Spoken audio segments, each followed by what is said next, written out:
千里之行，始于足下。A journey of 1,000 miles begins beneath the feet. We now gather in the Tao to travel the journey together.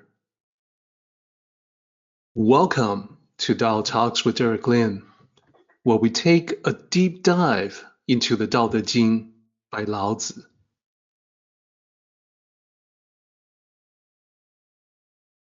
I would like to extend a warm welcome to you. Thank you for joining us. I would like to invite you to center your thoughts and direct your attention to this moment in time, to the here and now, to be fully present and mindfully aware as we all ready ourselves for this sacred process in the Tao with one another.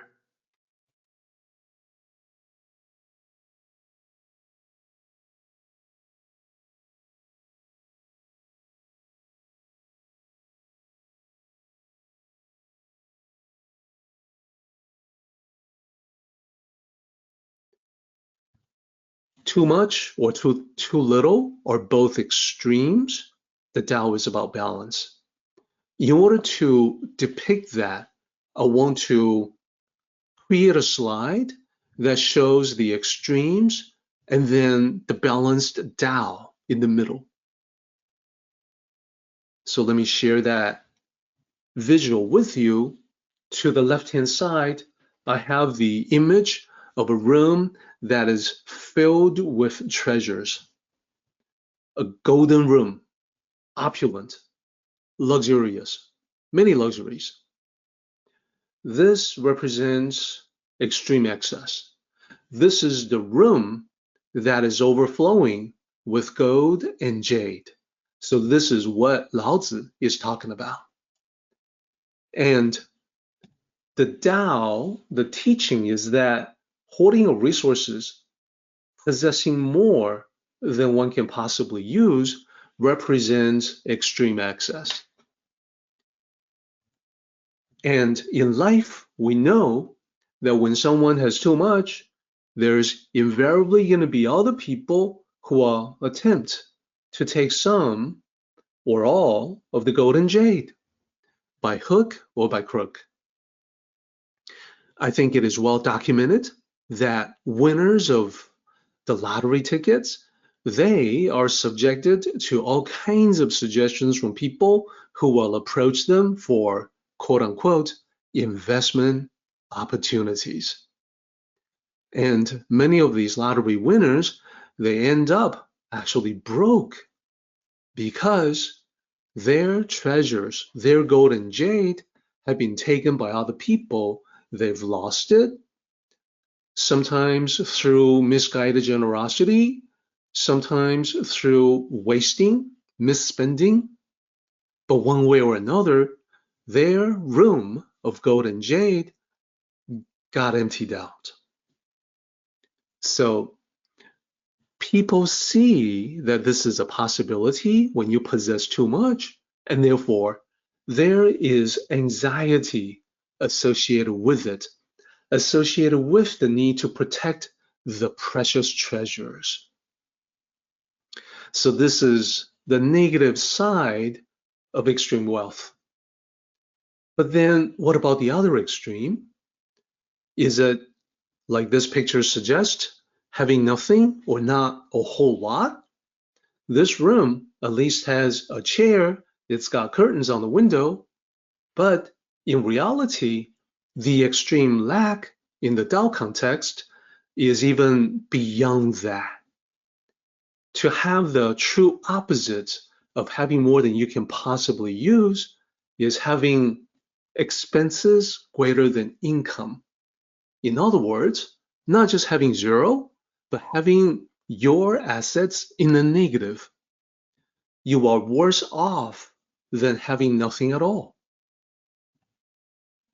So then it means you are saddled with debt. You suffer the loss of reputation. You are pursued by creditors. we can all see that this is a very negative situation as well. And then there's anxiety associated with that as well. Not virtue associated with poverty, but anxiety and the need to evade the consequences thereof. So in the two extremes, before we get to the Tao in the middle, couple of quick remarks. Number one, I have definitely seen in my own life examples of the left, extreme excess, where there are some diligent, very hardworking people who have worked all their lives to accumulate great wealth, resources. It is more than they can possibly use, so the resources are inherited by their children. Now, because their children did not work hard to acquire them, to acquire the resources, they don't regard them. They don't feel the value. They don't have the same anxieties to protect them, and therefore they waste. They basically, the expression is that they piss it away. So this is very common. It's one of the most common patterns in society, that the people who inherit great wealth eventually lose most of it or all of it.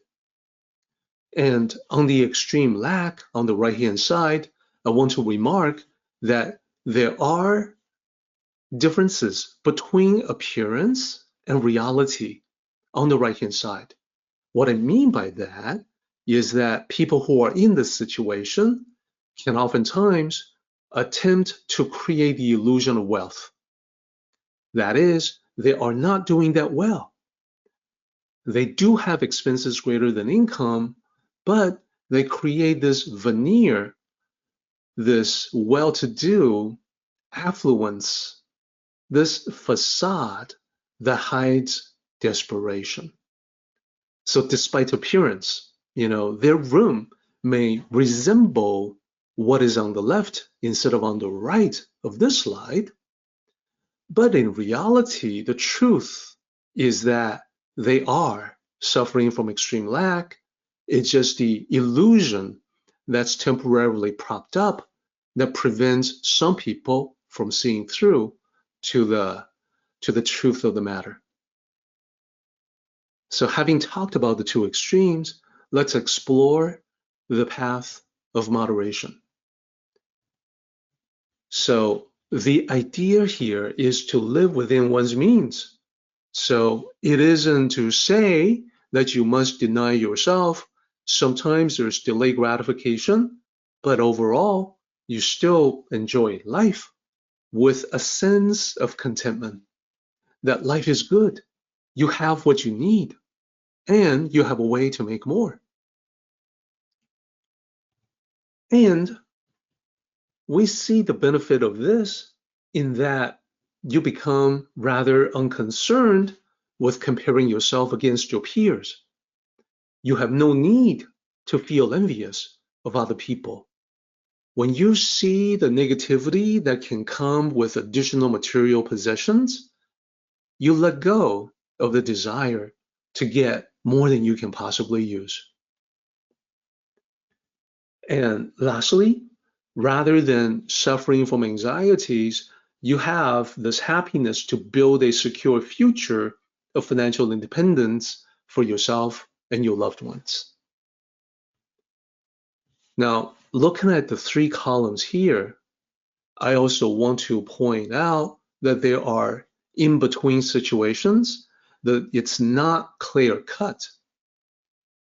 So just for an instance, between the moderation, which is the Tao is self-sufficiency. The Tao is living happily, having what you need. Between that and extreme lack, where you've got someone who owes a lot of money, there are in-between stages where it's not the extreme lack, but insufficiency to reach the level of life that you would like for yourself. Example, in-between situations where people are living from paycheck to paycheck, having little to no savings, so they're not prepared for emergencies. This actually covers the majority of the population in the Western world. Survey shows that few people, relatively few, have more than $400 set aside for a rainy day. So they have what they need. They seem to be not suffering from extreme lack. They're not deep in debt, but there's no security. So there are in-between situations, is what I want to point out. And certainly between extreme excess and the Tao, there are in-between situations where people are starting to spoil themselves with increasing wealth. And that can lead to the numbing of one's tastes, the oversaturation of luxuries, for instance. It's important to keep in mind that what we're talking about here is a spectrum with many grades. Overall, though, to keep it simple, I would still go back to the words of Lao Tzu, which is pointing to the left side of the slide. And Lao Tzu says, gold and jade fill up the room. No one is able to protect them. Primarily, Lao Tzu is interested in issuing this warning about excess wealth. So now we have seen the three different metaphors from Lao Tzu. Let me line them up to talk about them. On the extreme excess, we have now seen three different examples, three different metaphors. We started out with a cup that overflows, excessive tea. And of course, spilling that tea all over the table. So that's one metaphor of excess. The other one, a blade that is too sharp, dangerous to handle, easily broken, because the blade is so thin, it is very brittle. So again, the danger of excess. And what we have just talked about now, a room full of treasures, which is at risk of being lost. And we talked about the loss can come from many different directions. You can be separated from that wealth through trickery, theft, robbery, etc. So in those metaphors, what would be the Tao? What would be a better situation? And what would be the extreme lack? What would be the opposite? So starting with the extreme opposite, because we compared and contrasted the room full of gold and jade with a room that is empty, let's talk about the extreme lack. That is the very opposite of a cup that overflows. We would then have a cup that is empty, and not only that, but it leaks. So when you pour tea into it, it starts to drip out through the leak. And for the blade, well, the very opposite of the blade that is too sharp, too brittle, is a blade that is too dull, one that is not useful for cutting anything. So it is ineffective as a tool. And the opposite of the room full of treasures will be an empty room, broken windows and doors, cannot be locked. So what we're trying to say here is that it's not just a room containing nothing. It's a room that is in a state of disrepair. It needs to be fixed up, which will require resources that is not present. So as I mentioned previously, not just zero, having nothing, but in the negative. So then for each one of these metaphors, let's explore the Tao in the middle. What is the balanced approach? So what Lao Tzu says is that it would be better to stop short of filling the cup so that the fragrant tea can be enjoyed. And what about the blade? What would be the path of moderation? Well, it has to be sharpened to be useful as a tool. but you don't want to sharpen it too much. You just want to sharpen it enough so it becomes functional. And because it is not sharpened too much, it is durable. It will last. Then the middle, the moderation between the extremes of having too much and extreme lack will be a room with just the right amenities for comfortable living. A room where you can live comfortably.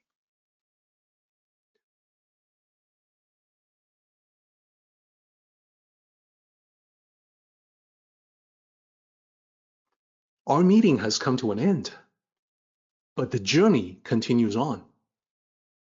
Until next time, may the Tao fill you with peace and happiness.